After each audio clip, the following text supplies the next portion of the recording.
this example, we're going to explore furthermore the use of the CMath library file, in which we're going to be picking up on the square root, the POW, and the hypotenuse functions. So first, let's look at this example here where we want to calculate the hypotenuse and the area of a right triangle, right? We know we're going to have to use Pythagorean theorem to figure out the hypotenuse of a right triangle. So you need to know the height and the width of the triangle to figure out the diagonal, all right, or the line that is opposite to the 90-degree angle. Okay, that's called the hypotenuse. So you need two inputs and one output for the hypotenuse, and we're going to need another output for the area. So this is why you need to analyze the problem domain to figure out what variables you're going to need to complete this application. So you're going to need the height and width of the triangle for your inputs. Then you're going to need a hypotenuse value for your output, and you're going to need also an area output for or an area variable for your output variable, for your output area. So let's do that. Let's declare our inputs first. So double height and width. Do it in one line. And then double, that would be hypo and area. These will be my results. So these will be my input variables, and these will be my output variables. So now we're looking at a system that has two outputs, okay? Several inputs, several outputs, okay? We're going to process one output at a time, okay? So first, you need to set some values for your inputs, and that gets done in the assignment. So something like this, cout. Enter the height and the width of the right triangle. Now notice here, unlike what I have done before, what I have asked for one input at a time, I'm going to ask for both of them at the same time. So I'm going to show you now a variation of the syntax for CN, in which you can actually enter two values at once. You just need to separate them by a space. And the way you do something like that is CN height and width. So pay attention again. So what's different this time than what I have done before is that this time I am picking up or collecting values for height and width at the same time. You just need to separate the two values with a space. Okay, I can run this quickly, just show you how this works without processing or output. So let me just compile and run here.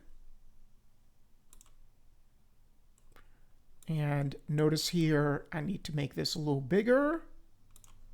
And let's go to 36. And notice what it's asking.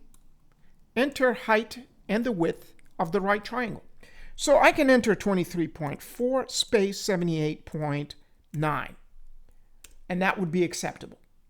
Okay, so the two values that I entered is 23.4 space 78.9. Okay, so you have to enter a space to separate these values. Okay, excellent. So at least we know the data entry or the assignment portion of this program works. We didn't get any message or error messages from the operating system or the environment in which we're working. So now we need to process. Now there are a couple of ways to calculate the hypotenuse.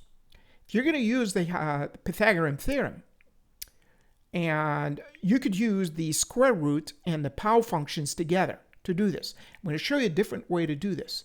With C11 or C++ version 11, there is a function called hypotenuse. Let me show it to you. And then you could use that one directly. There he is. Very good. Okay, so notice here, there is a function called hypotenuse. Okay, you could use that. And here, otherwise we could use pow and square root. Well, let's do that. Let's do the pow and square root. Let's go that route. And then we'll go ahead and do what? The hypotenuse. But hypot is valid for C++ version 11 and higher. Okay? Let me see here. Let's go back to our code. And under processing, we're going to do now square root and pow to solve for this. So hypo, oops, I'm in the wrong window here. So let me just, by the way, this is my website, okay, for Baltimore Institute of Technology. If you feel like going there and seeing what we do, okay.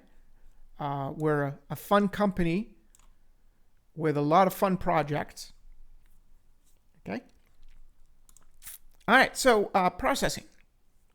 Hypo. Let's do that. Equals. Now here's how you do this. SQRT. And then notice my parentheses, you put a semicolon. And the reason is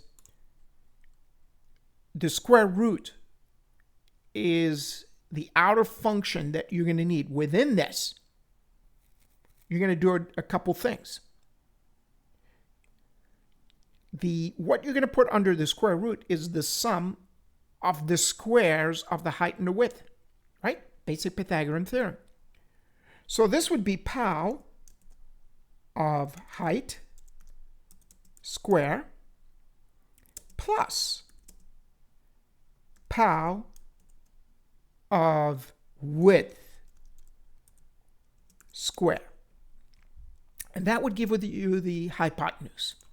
So this is Pythagorean theorem right here. Okay? So you square the height, you square the width, you add them, and the result of that becomes an argument or a parameter for the square root function. And that will give you the hypotenuse. Now, how about the area?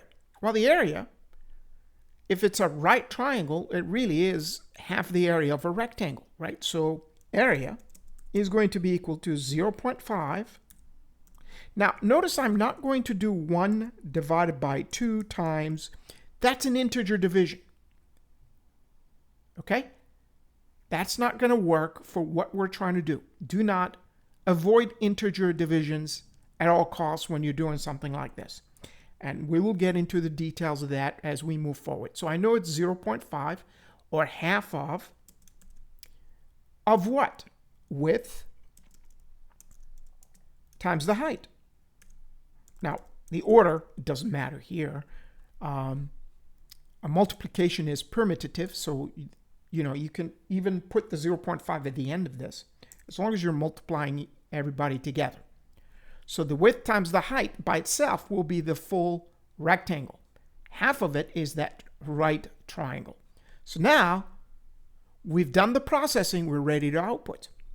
So see out. Now remember I have iomanip as my library file, so I can actually set the format, right? So fixed, don't forget that. Set precision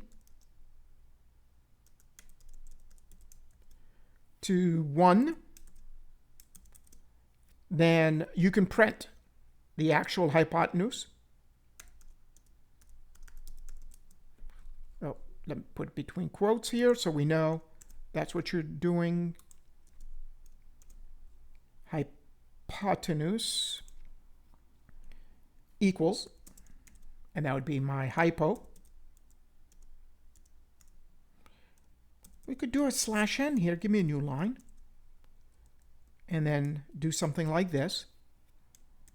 Area equals, and that would be the area, and then end the line.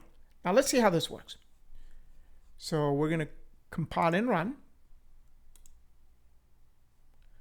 And it's going to say enter the height and the width of the right triangle. Now if I entered 1 and 1, right? 1 square plus 1 square, and that would be 2 square root of 2. So 1 space and 1. So I should get square root of 2 for the hypotenuse, 1.4. and half for the area. So it's working just fine. Notice my precision here is at 1 decimal point. So it looks good. Okay. So is there another way? Yeah.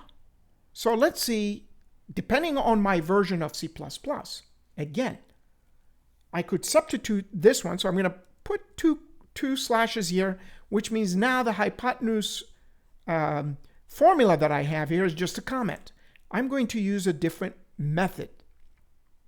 Okay, so I'm going to say hypo is going to be equal. Let's look at the library file, and we're going to use the hypot, right? And let me click on it, show you what it does. And it takes two parameters, which is the width and the height. And it will return a value.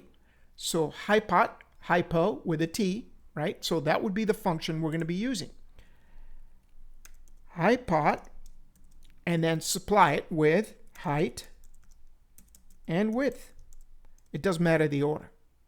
Now, if my version of C++ is not compatible, I should get an error. Otherwise, I should be fine. And I should get the same results. Okay? But notice with the newer version of C++, right? They've noticed that over time you use a lot of hypotenuse everywhere. So why not create a function that becomes part of the standard library and just supply it with the height and the width?